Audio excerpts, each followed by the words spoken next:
आज के लेक्चर में चैप्टर 3 स्टार्ट हो रहा है जी, जिसका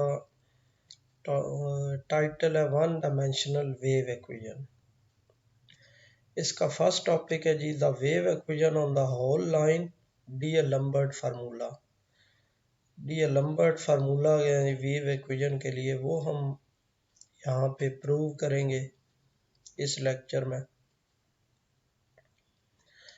The simplest hyperbolic second order is the wave equation utt minus c square uxx is equal to 0।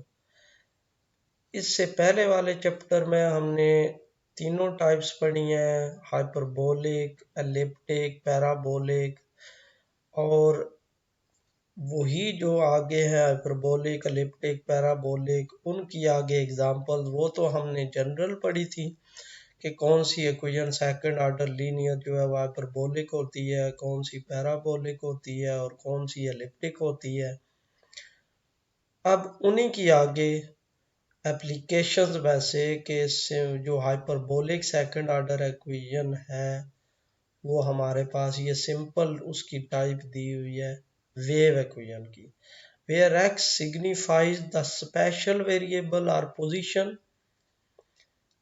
इधर इसका मतलब क्या है, स्पेशल वेरिएबल यानी स्पेस का कोऑर्डिनेट है जी, या पोजीशन बता रहा होता है। T the time variable, t हमारे पास जो है वो टाइम वेरिएबल बताता है। उधर हमने जनरल इक्वेशन पढ़ी थी, इसलिए हमने उनको बजाय एक्स और टी लिखने के हमने एक्स और वाई में डील किया था। और अब इधर वेव इक्वेशन में वही वाली इक्वेशन है, सिर्फ एक्स और वाई की बजाय अब एक्स और टी आ गया। You of x T the unknown function, वैसा ही जैसे उस चैप्टर में है जी कि यू हमने कैलकुलेट करना होता है variable, dependent variable, and c is a given positive constant. और सी यहाँ पे गिवन पॉजिटिव कांस्टेंट यानी सी की वैल्यू कोई ना कोई पार्टिकुलर क्वेश्चन के लिए सी की वैल्यू यहाँ पे दी हुई होती है। सी आगे देखते हैं कि सी किसको डेनोट कर रहा है, फिजिकली ये क्या रिप्रेजेंट कर रहा है। सी physically uxt represents the value of the normal displacement of a particle at position x and time t। यानी इसकी जो फिजिकल सिग्निफिकेंस है या uxt फिजिकल जो मीनिंग है uxt का वो क्या है, नहीं ये फिजिकली क्या रिप्रेजेंट कर रहा है, किसी पार्टिकल का जो नॉर्मल डिस्प्लेसमेंट है एक्स पोजीशन पे वो पार्टिकल है और टी टाइम पे उसका, जब हम देखें अगर कोई पार्टिकल इस तरह वेव की फॉर्म में मूव कर रहा है तो किसी भी टाइम टी पे उसकी पोजीशन कैलकुलेट की जा सकती है। और वो ये जो फंक्शन है यू ऑफ एक्स टी ये उसकी पोजीशन बता रहा होता है किसी भी टाइम टी पे।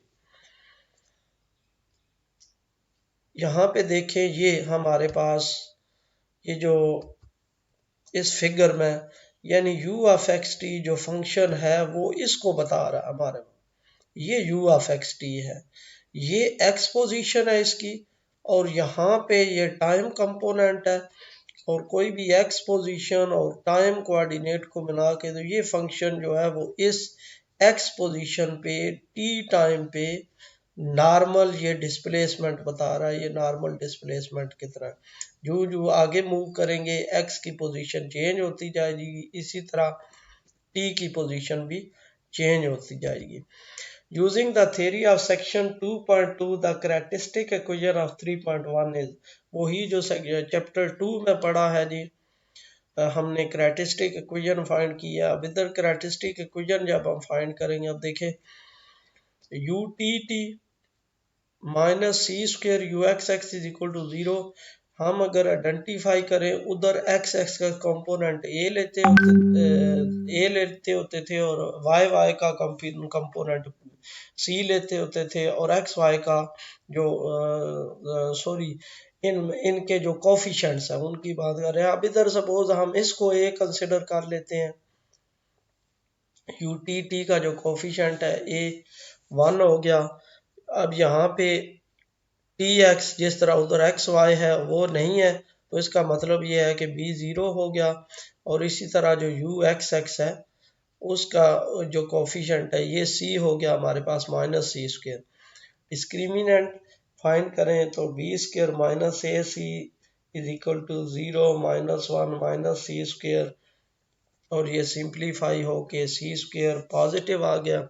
सी यहाँ पे अगर नेगेटिव हो या पॉजिटिव हो हमेशा इसका जो रिजल्ट है वो पॉजिटिव आएगा, क्योंकि ये स्क्वेयर है। और हमने पढ़ा था कि डिस्क्रिमिनेंट अगर पॉजिटिव हो जाए तो वो इक्वेशन जो है वो हाइपरबोलिक होती है। अब इसका सॉल्यूशन हम कैसे, हाइपरबोलिक जनरल सॉल्यूशन हम कैसे चैप्टर 2 में फाइंड करते थे, क्या उसमें थ्योरी डेवलप की थी कि पहले जब करैक्टरिस्टिक जब हमने डिस्क्रिमिनेंट फाइंड कर लिया तो क्लासीफाई कर लिया कि ये इक्वेशन हाइपरबोलिक है, पैराबोलिक है या एलिप्टिक है। तो जब हमें पैराबोलिक, एलिप्टिक या हाइपरबोलिक पता चल गया तो उसके बाद इसका मतलब ये है हम क्या करते थे कि उसको कैनोनिकल फॉर्म में कन्वर्ट करते थे। और जब ये हम फाइंड कर लेते थे कि ये हाइपरबोलिक है, एलिप्टिक है या पैराबोलिक है, तो हमें गैस हो जाता था कि इसकी कैनोनिकल फॉर्म कौन सी बनेगी। और वो कैनोनिकल फॉर्म कैसे बनाते थे कि फिर करैक्टरिस्टिक इक्वेशन इसकी लिखते थे, उसको आगे सॉल्व करते थे, दो इक्वेशंस आ जाती थी। उन दो इक्वेशंस में से हम दो ट्रांसफॉर्मेशंस ले लेते थे, एक्साई और ईटा, और उन एक्साई और ईटा को यूज करके तो हम आगे उसको कैनोनिकल फॉर्म में कन्वर्ट करते थे। वही थ्योरी आप इधर भी अप्लाई करेंगे, इस पे भी characteristic equation a lambda square minus 2b lambda plus c is equal to 0। यहाँ पे हमारे पास क्या है, ए 1 है, बी 0 है और सी माइनस सी स्क्वायर है, ये जो गिवन है जी।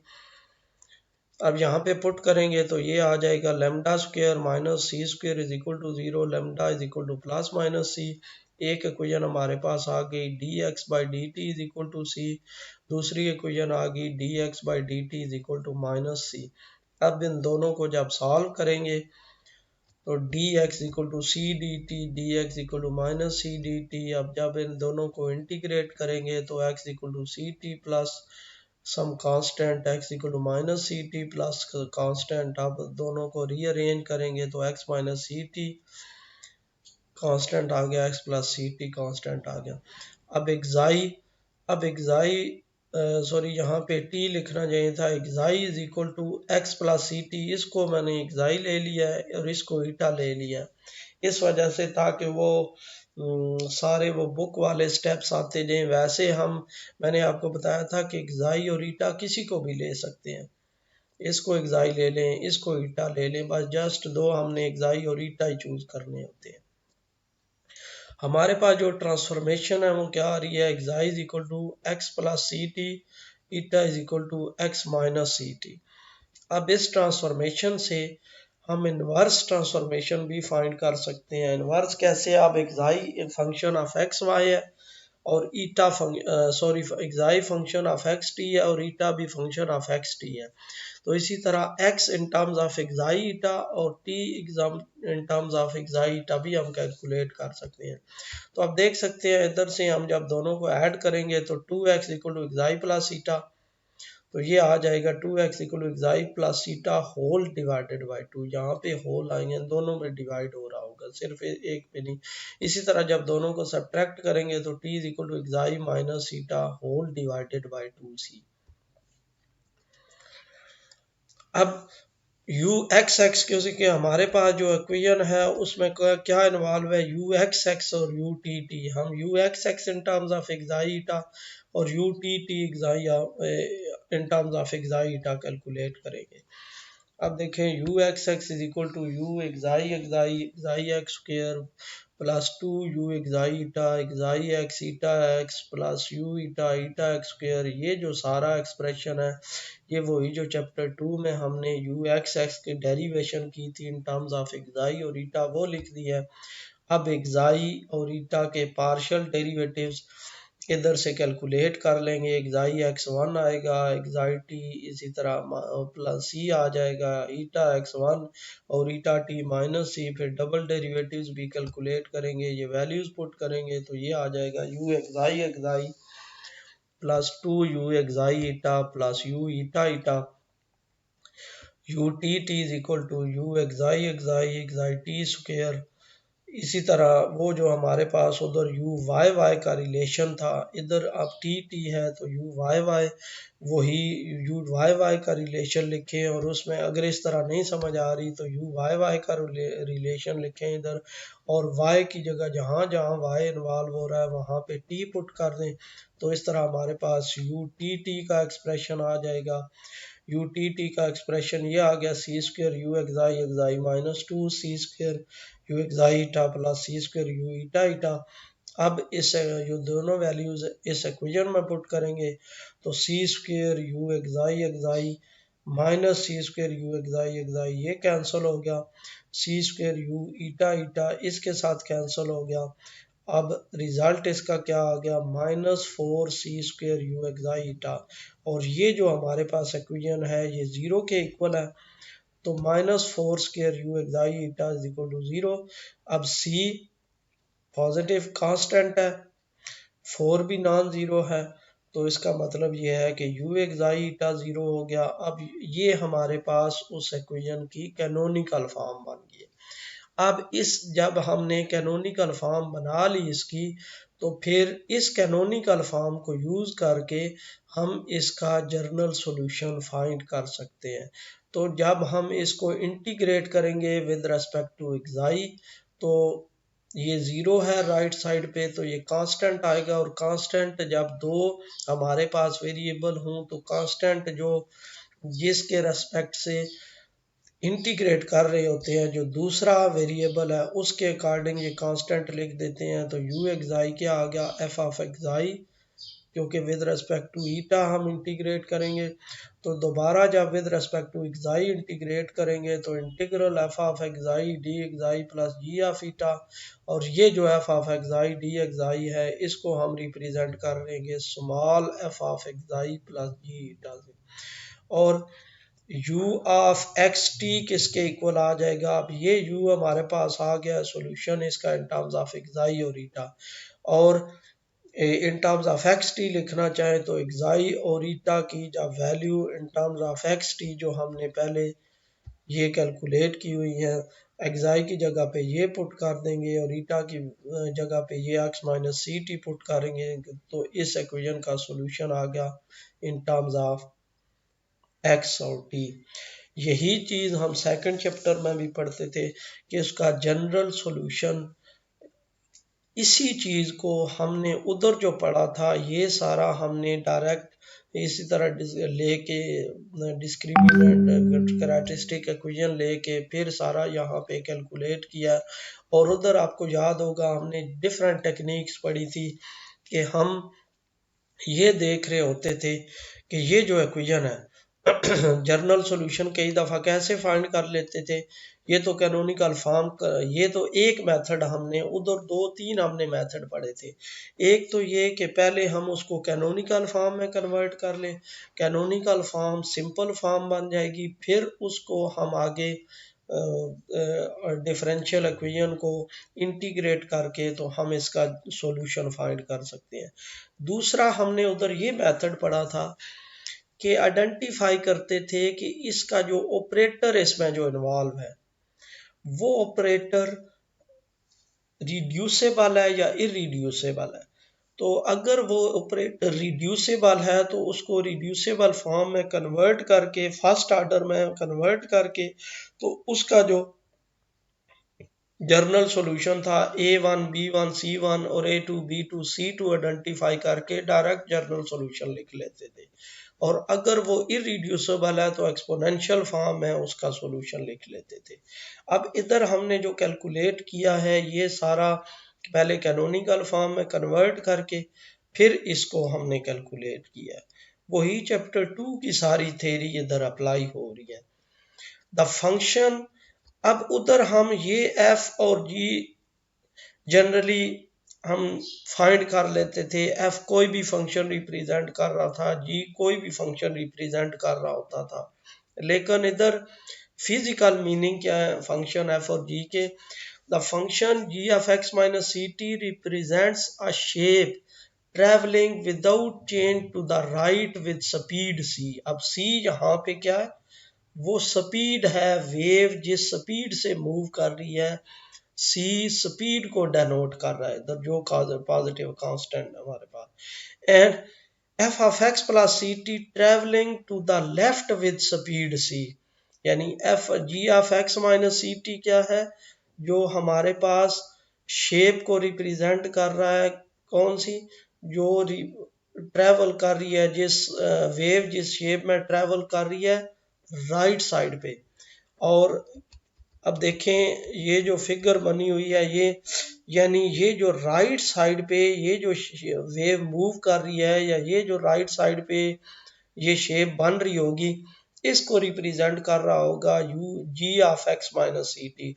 इसी तरह इधर लेफ्ट साइड पे जो हमारे पास, ये बिल्कुल इसी तरह अगर इधर एक्सटेंड करें तो ये नेगेटिव एक्स एक्सिस हो जाएगा।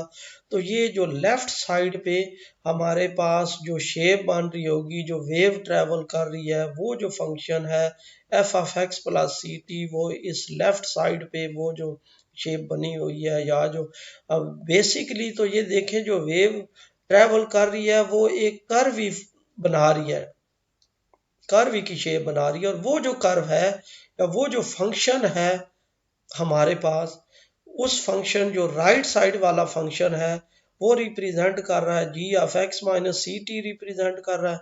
और जो लेफ्ट साइड पे है वो एक्स प्लस सी टी, वो जितनी जो कर्व बन रही होगी वो x of x plus C t से रिप्रेजेंट हो रही होगी। आगे है जी काशी इनिशियल वैल्यू प्रॉब्लम। इससे पहले हमने second order partial differential equation जो पढ़ी है वो विदाउट इनिशियल कंडीशंस पढ़ी है, और उसका आगे जनरल सॉल्यूशन फाइंड कर लेते थे। अब वही हमने वेव इक्वेशन लिखी है। एक्स की डोमेन क्या है? Real number. टी की डोमेन क्या है जी? टी पॉजिटिव है। U of x zero is equal to phi of x, एक इनिशियल कंडीशन है। U of t x zero is equal to psi of x, ये दूसरी इनिशियल कंडीशन है। Where phi and psi are arbitrary functions of x.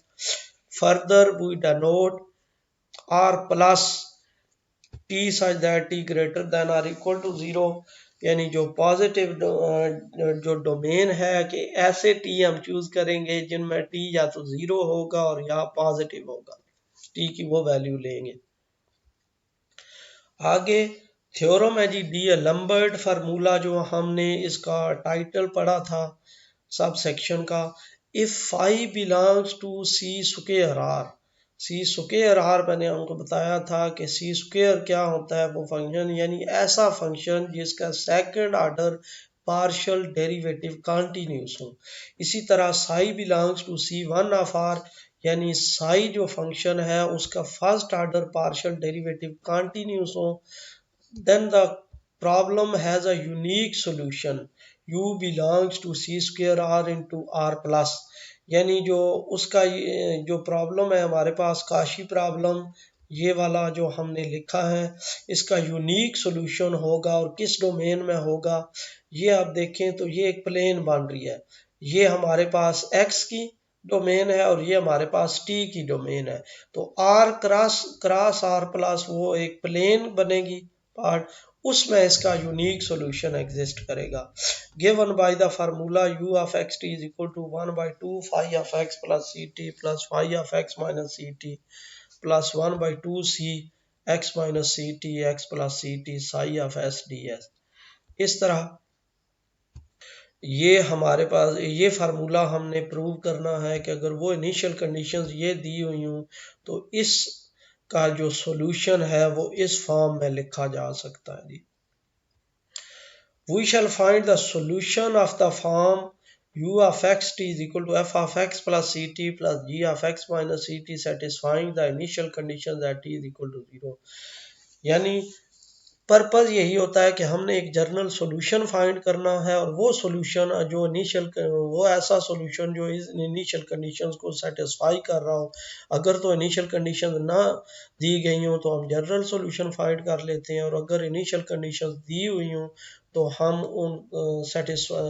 हम वो solution find करते हैं, वो सॉल्यूशन जो सेटिस्फाई कर रहा होता है इन इनिशियल कंडीशंस को। अब u of x zero is equal to f of x plus g of x, क्योंकि हमने u ऑफ एक्स टी इसके इक्वल है f of x plus C T plus g of x minus C t.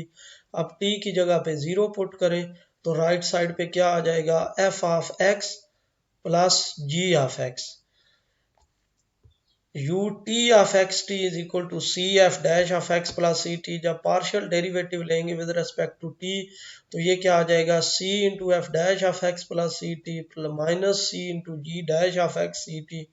अब इसमें t की जगह पे 0 put करेंगे तो c f dash of x minus c into g dash of x. और ये हमने इनिशियल कंडीशन में पढ़ा है कि u ऑफ एक्स जीरो जो है वो फाई ऑफ एक्स के इक्वल है। ये u of x zero phi of x के इक्वल है और u t of x zero psi of x के इक्वल है। तो वो वैल्यूज यहाँ पे पुट कर देंगे तो ये phi of x equal to f of x plus g x हमारे पास इक्वेशन 1 आ गई। Psi of x equal to c f dash of x minus c g dash of x second equation आ गई। Differentiating one with respect to x, अब जब इसको differentiate करेंगे with respect to x, left side पे भी function of x है, right side पे भी फंक्शन ऑफ एक्स है दोनों। जब इनको डिफरेंशिएट करेंगे तो ये आ जाएगा phi dash of x equal to f dash of x plus g dash of x. इसी तरह एडिंग 2 एंड 3, अब ये फाई डैश ऑफ एक्स आ गया और ये हमारे पास साई ऑफ एक्स आ गया, इसमें भी एफ डैश ऑफ एक्स और g dash of x involve है। जब इन दोनों को हम ऐड करेंगे तो साई ऑफ एक्स, क्योंकि साई ऑफ एक्स में ये सी इन्वॉल्व है तो हम क्या करेंगे, फाई डैश ऑफ एक्स को भी सी से मल्टीप्लाई करके जब दोनों को ऐड करेंगे तो जी वाले कैंसिल हो जाएंगे तो ये सिर्फ एफ डैश ऑफ एक्स बच जाएगा और एफ डैश ऑफ एक्स की वैल्यू आ जाएगी 1/2 phi dash of x plus 1/2 c psi of x. इसी तरह जब इनको सब्ट्रैक्ट करेंगे तो ये जो एफ डैश फंक्शंस हैं ये हमारे पास कैंसल आउट हो जाएंगे तो ये relation g dash of x की फॉर्म में बन जाएगा और वो इक्वल आ जाएगा g dash of x equal to 1/2 phi dash of x minus 1/2 c psi of x. अब एफ डैश ऑफ एक्स हमारे पास किसके इक्वल आ गया जी, 1/2 phi dash of x plus 1/2 c psi of x. जब इसको इंटीग्रेट करेंगे 0 टू एक्स तो इधर लेफ्ट साइड पे आ जाएगा f of x, 0 to x का डेरिवेटिव है, इसी तरह ये आ जाएगा 1/2 phi of x 0 to x plus 1/2 c integral 0 to x psi of s d s. जब इसमें इनिशियल कंडीशंस पुट करेंगे हमारा सॉरी जो बाउंड्री है कंडीशंस बाउंड्री वैल्यूज हैं वो पुट करेंगे, हमारे पास जो लिमिट्स हैं इनकी इंटीग्रेशन की, तो f of x minus f of zero is equal to 1/2 phi of x minus 1/2 phi of zero plus 1/2 c 0 to x psi of s d s. ये आ गया f of x equal to 1/2 phi of x plus 1/2 c 0 to x psi of s d s plus f of zero minus 1/2 phi of zero, यानी ये वाला लिख दिया और F of zero को भी राइट साइड पे ले आए तो ये रिलेशन बन गई। जी डैश ऑफ एक्स इसी तरह एक्सप्रेशन हमने ये कैलकुलेट किया है 1/2 phi dash of x minus 1/2 psi of x. अब इन दोनों को जब इसको भी इंटीग्रेट करेंगे तो ये आ जाएगा g of x equal to 1/2 phi of x minus 1/2 c 0 to x psi of s d s plus g of zero minus 1/2 phi of zero.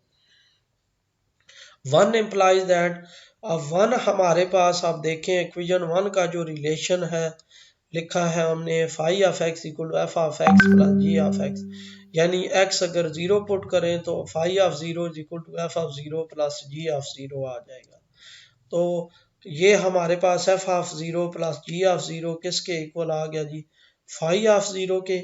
अब f of x plus C t, यानी जहां जहां f में x है वहां पे x plus सी t जब put करेंगे तो क्या आ जाएगा, f of x plus C t is equal to 1/2 phi of x plus C T plus 1/2 c 0 to x plus C t psi of x d s plus phi of 0 minus g of 0 minus 1/2 phi of 0। अब ये हमने कैसे लिखा है जी, क्योंकि यहाँ पे -1/2 phi of 0 ये तो लिख लिया और ये एफ ऑफ 0 की वैल्यू इधर से कैलकुलेट कर ली और वो किसके इक्वल आ गई, phi of 0 minus g of 0।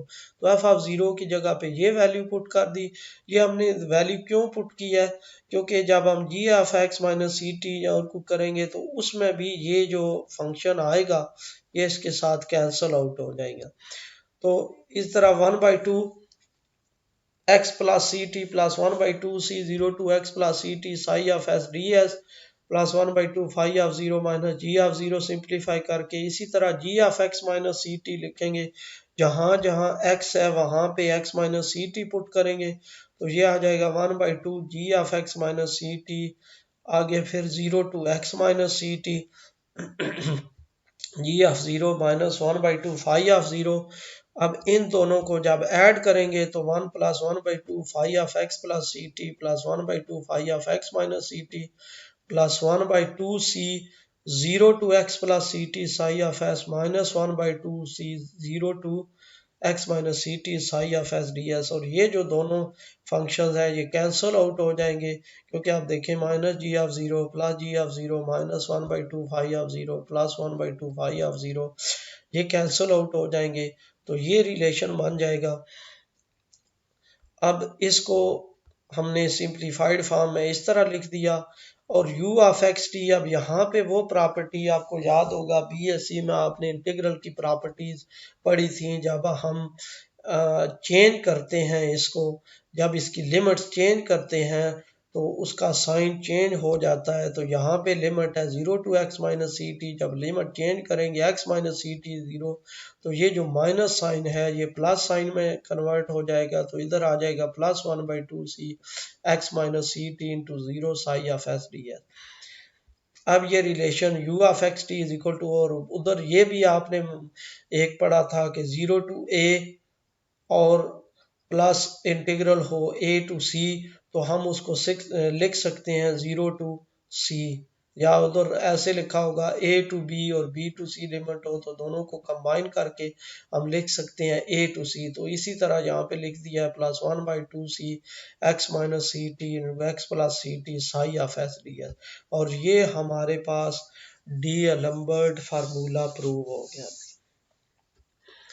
If phi is equal to 0 and psi is equal to 0, u of xt is equal to 1/2 0 plus 0 plus 1/2 x minus ct x plus ct 0 dx। यानी जहाँ जहाँ phi और psi है, अब phi और psi अगर 0 हो जाए, phi और psi दोनों, यहाँ पे phi की जगह पे 0 आ गया, यहाँ पे 0 आ गया और इधर इंटीग्रल के अंदर 0 आ गया, और ये 0 होगी चीज़ और ये कैसे 0 हो गई, ये हमारे पास कैलकुलस का रिजल्ट है कि अगर कोई डेफिनेट इंटीग्रल उसका जो इंटीग्रैंड है अगर वो 0 हो तो फिर वो जो पूरा इंटीग्रल है उसकी वैल्यू 0 होगी। तो वो रिजल्ट हमने इधर प्रूव किया, वो रिजल्ट हमने इधर यूज किया, तो उस रिजल्ट को यूज करके u ऑफ एक्स टी 0 के इक्वल आ गए।